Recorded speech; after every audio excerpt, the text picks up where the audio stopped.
Pessoal, vocês lembram quando o Lula falou que o MTST ia ser parte do governo dele caso ele ganhe as eleições desse ano?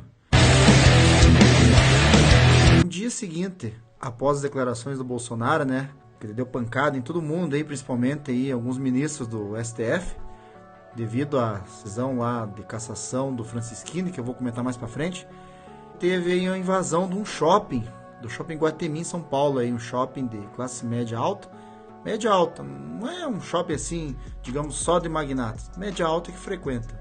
Pois bem, aí foi lá uma galera do MTST, comandada aí pelo Guilherme Boulos, e eu vou mostrar as imagens para vocês agora e o que eles aprontaram lá. Ó a bandeira, o que é a bandeira? Raiz da liberdade. Nesse momento eles entraram no shopping. Dia total, ó. Pessoal, aí no trabalho. Trabalhadores e trabalhadoras sem teto, sem direito nesse país. Vamos juntos, porque hoje foi um ato simbólico aqui na Faria Lima do Shopping Guatemi. Mas que a gente não vai sair das ruas, assim como a gente não saiu desde 2018, denunciando esse problema nosso. O aumento da fome desse país. A gente está falando que um ano e meio cresceu 15 milhões de pessoas no mapa da fome. Então, vou comentar com vocês isso daí. Esse é o MTST, o Lula disse que ia fazer parte do governo dele, que vai fazer parte caso ele ganhe as eleições desse ano. Porém, vamos lembrar, eles estão aí reivindicando que estão passando fome, né? Que tem realmente 30 milhões de pessoas aí que estão em situação de pobreza. Só que eles se esquecem que tudo isso daí que causou foi os governadores muito alinhados aí à esquerda, a eles, de vários estados, e os democratas e pseudo-democratas, tipo o ex-governador Dória. Fiquem em casa. Volto a repetir. Fique em casa. Que mandou trancar todo mundo em casa, que pegava a velhinha na rua e arrastava aí, que queria passear na praça, mesmo com máscara, e a guarda municipal aí arrastava ela e levava presa para a delegacia. Esqueceu que fechou um monte de comércio, milhares de empregos foram perdidos. Pessoas de extrema baixa renda que iam até o centro das grandes cidades e trabalhar em pequenas empresas, pequenos comércios, né, como um simples funcionário, um simples caixa, um simples atendente, qualquer tipo de serviço que você dependia de uma pequena empresa, e pequenas empresas fecharam, entendeu? Por culpa desse lockdown maldito aí que esses governadores e que esses prefeitos aí tiveram autorização do STF, mais uma vez a STF, né, autorizou aí para cometer essas barbaridades, e grande parte dessa pobreza aí é por causa da falta de emprego, da falta de renda, da falta de fomentos aí que aconteceu durante essa pandemia. Mas esse povo só vai enxergar que a culpa é do presidente da República, que foi o único que disse, desde o ano passado, brigou com a mídia, brigou com todo mundo, dizendo que era para o povo voltar a trabalhar, o povo tinha que se cuidar, tinha que tomar remédio. Depois veio a vacina, culpa o Bolsonaro aí dizendo que a vacina aí ele não quis comprar, mas sendo que o governo federal comprou as maiores quantidades de vacina, de várias marcas, né? E sendo que a primeira dose foi aplicada em dezembro de 2020, foi aplicada a primeira dose na Inglaterra, né? Aí chegou no Brasil em fevereiro. Mas isso vou abordar num outro vídeo. Eu quero mostrar aí a hipocrisia dessa esquerda, que vem aí reclamar, foi lá no Shopping Guatemi, querer humilhar as pessoas que estavam lá. Não importa se tem condição social maior que elas, tudo bem, mas foram lá fazer zoeira. Só que eles não se revoltam quando acontece tipo o casamento do Lula com a Janja, que foi a coisa mais chique do mundo. Eu não vi nenhuma bandeira do MST, DST aí lá protestando, eu não vi nenhuma bandeira do MST lá, o pessoal da Via Campesina, o pessoal aí os periféricos, não sei o que eles têm um monte de movimento aí nas comunidades carentes, que se dizem sociais, né? Eu não vi nenhum desses na frente do casamento do Lula lá protestando, né?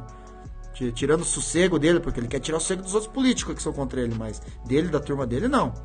Então, eu quero mostrar agora, para contrapor, será que eles vão se revoltar nesse evento que vai ter aqui, que eu vou mostrar agora? Empresários fazem jantar com Lula.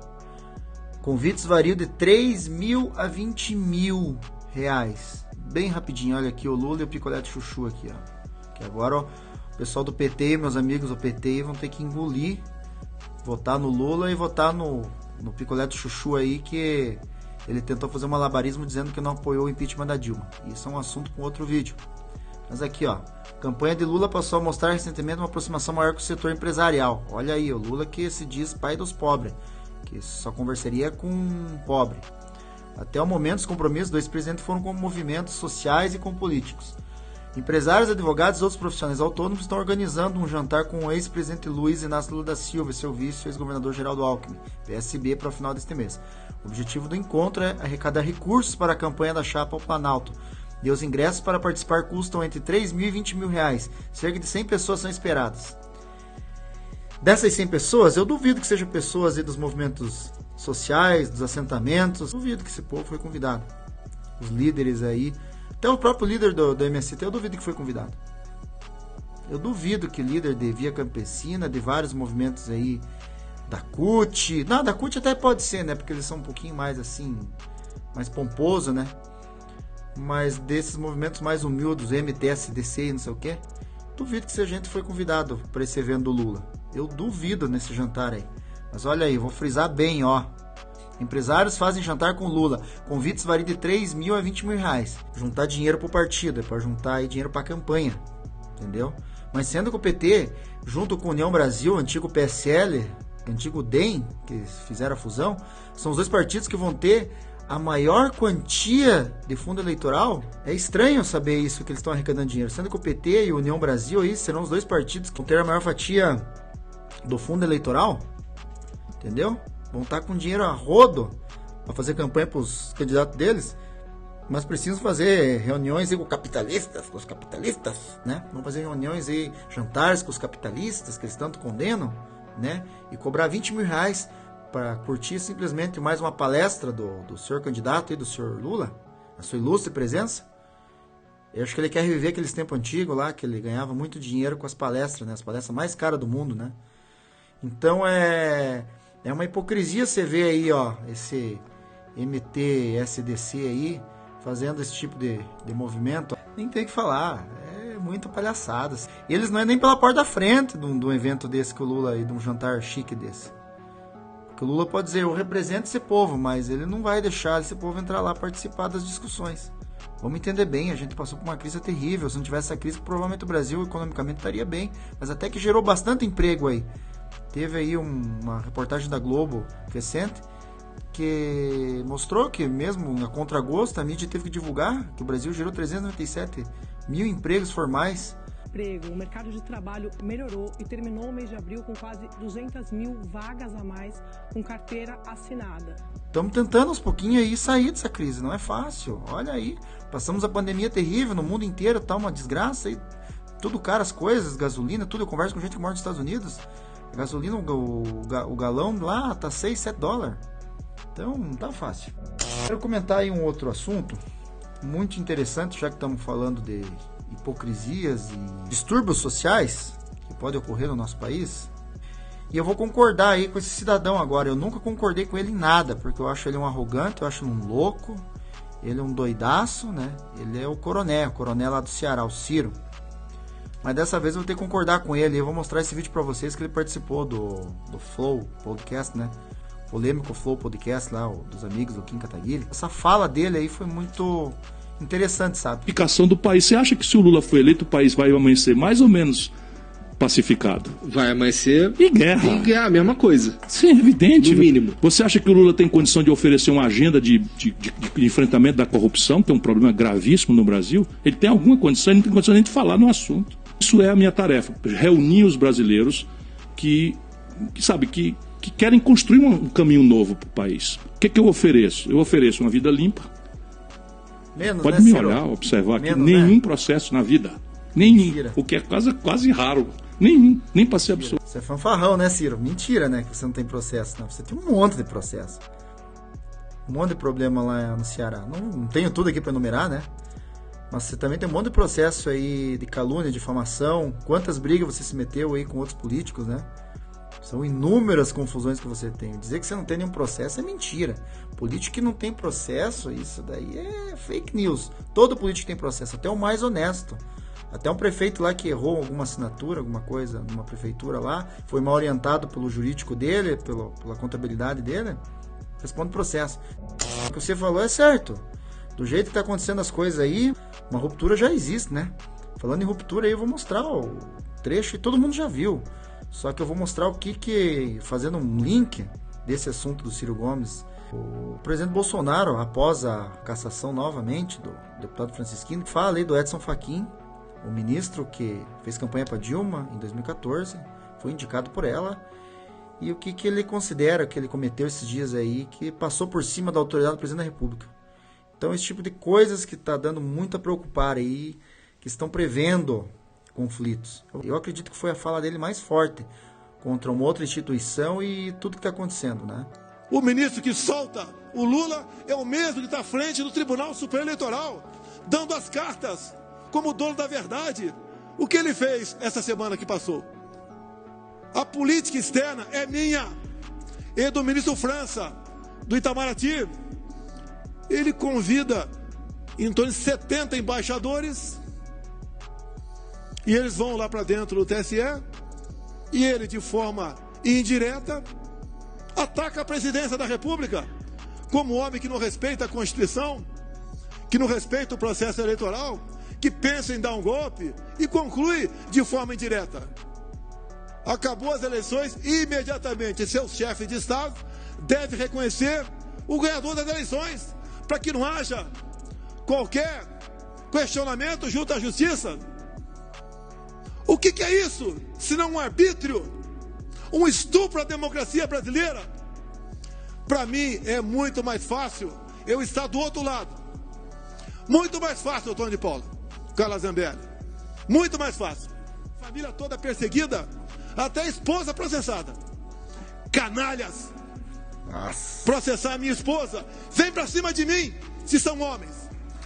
O homem ficou bravo. Eu acho que ainda falta um pouquinho só ser tomado alguma atitude. O Bolsonaro, acho que ele não vai meter uma caneta lá. Ainda não temos a ponto, não temos possibilidade de fazer um tipo de coisa dessa. Nem dá pra fazer, né? Mas a ruptura já existe faz muito tempo, né? O que o Alexandre de Moraes está fazendo só com o pessoal da direita, só com quem apoia o presidente Bolsonaro. Dá até medo você estar começando um canal aqui, falar algumas coisas e depois vir punições. O que está acontecendo no Brasil aí é muito triste, né? E eu prezo que a liberdade tem que ser para os dois lados. Como eles podem falar as bobagens deles, podem acusar do que quiser, dizer que fulano matou ciclano, depois é processado, lógico. A gente também tem direito de pegar e falar o que quiser. Mas o judiciário está apavorando todo mundo, né? Antigamente só se processava pessoas que tinham fórum, teve até deputado preso aí. Agora pode acontecer com qualquer um, né? Como está acontecendo com o Roberto Jefferson, né? Que agora foi marcada a data do julgamento dele. Ele que não é deputado, não é nada, simplesmente um presidente do partido. Está lá preso politicamente, né? É um assunto aí que a gente vai falar aí num outro vídeo. Fora da pauta é assim, você vai entrando nos assuntos, a gente vai linkando no outro e vai fazendo um raciocínio aí amplo, né? Essa é a proposta desse canal. Vou mostrar para vocês aqui, já falando da questão do Francisquini, já foi muito debatido. A notícia está aqui no meu site, tá? Que é o Portal 57. Portal57.com é o meu site, tá lá. Vou deixar na descrição aí para vocês acessar. Na verdade tá o link na descrição quando eu termino o vídeo aí, pra vocês conhecerem. Estamos trabalhando aí para fazer esse site ser bem acessado aí sobre política nacional e aqui do estado do Paraná. Aí a matéria do Francisquini, né? Que o STF derrubou a liminar do Nunes Marques e tal.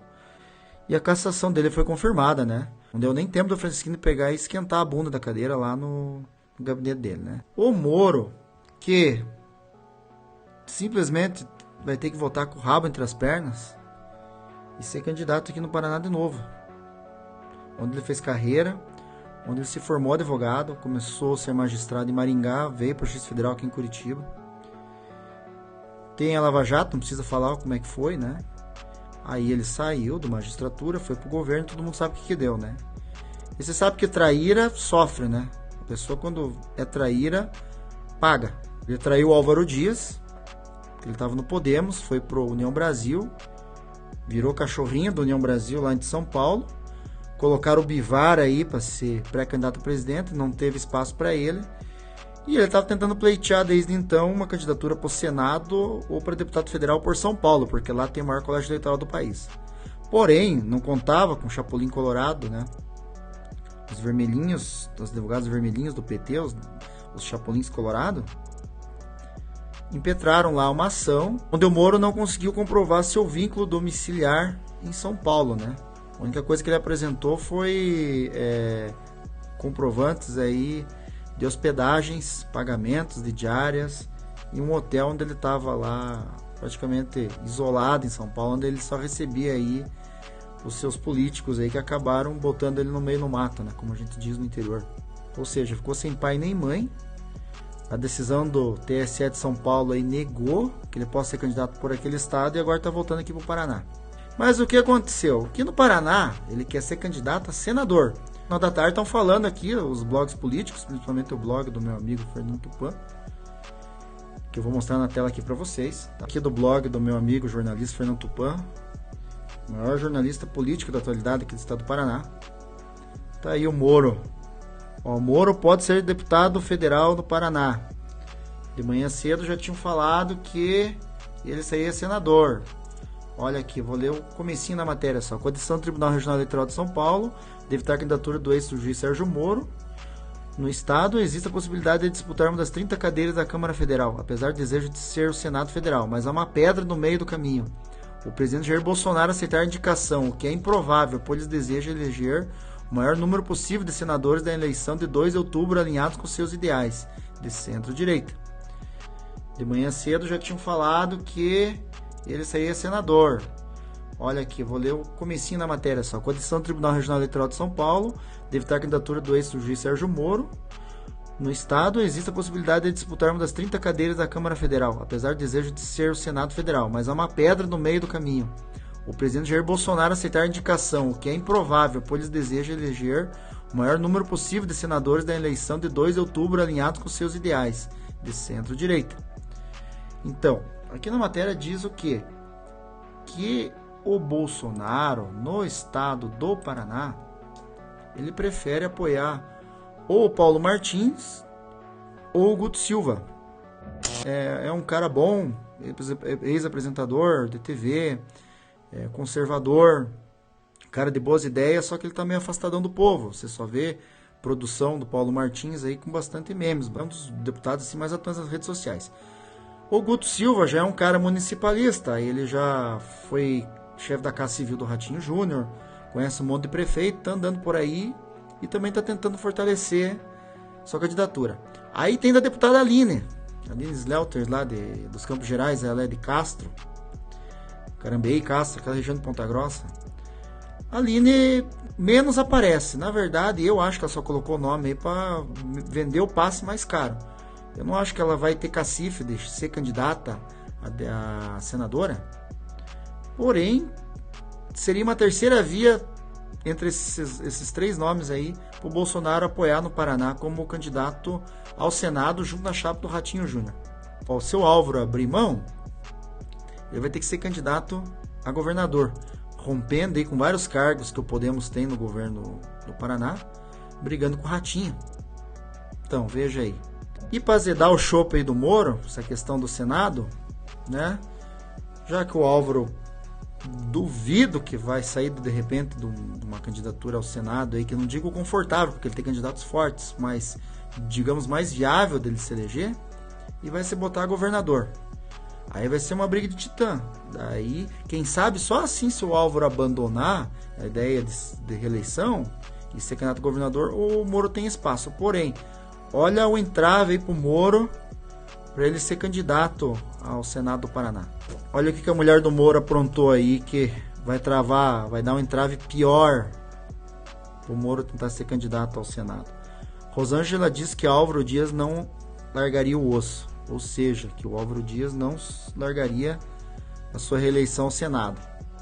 Detalhe, o Moro traiu o Álvaro, o Moro ficou entre 6 a 8 meses aí andando o Brasil inteiro, ganhando R$20 mil do Podemos, o partido pagando as hospedagens do Moro em São Paulo e aonde ele andava aqui no Brasil. Ele fez umas visitas aí pífias em vários cantos aí, que não reunia 30 pessoas, né? O juiz da Lava Jato aí, ex-ministro, né, que saiu pela porta dos fundos do governo, não reunia 30, 40 pessoas nas reuniões dele, nem isso. E depois ele roeu a corda e foi pro União Brasil. E daí agora a Rosângela atacando o Álvaro. Vocês acham que o Álvaro vai, de repente, abrir mão de boa pro Moro, assim, ó, eu vou sair candidato a governador do Paraná e vou deixar a vaga para você concorrer? Eu duvido o dó, tá? O Moro só pode ser candidato a alguma coisa aqui com aval da família Francisquini, que tem o mando político do partido aqui no estado do Paraná. Você gostou de assistir esse vídeo? Então colabore com os canais que estão começando, os canais de jornalismo independente. Curta, comente, compartilhe, se inscreva aí no nosso canal, aperte o sininho, pegue o link, se você recebeu o link pelos grupos do WhatsApp, espalhe para os seus amigos, seus familiares. Já estamos estruturando as nossas redes sociais aí em todas, né? Desde o Facebook até o Quai, né? TikTok, Instagram, tudo mais. A gente vai fazer sempre uns cortes daqui do canal para você conhecer um pouco o nosso trabalho que está começando. Eu quero agradecer muito por você ter assistido esse vídeo.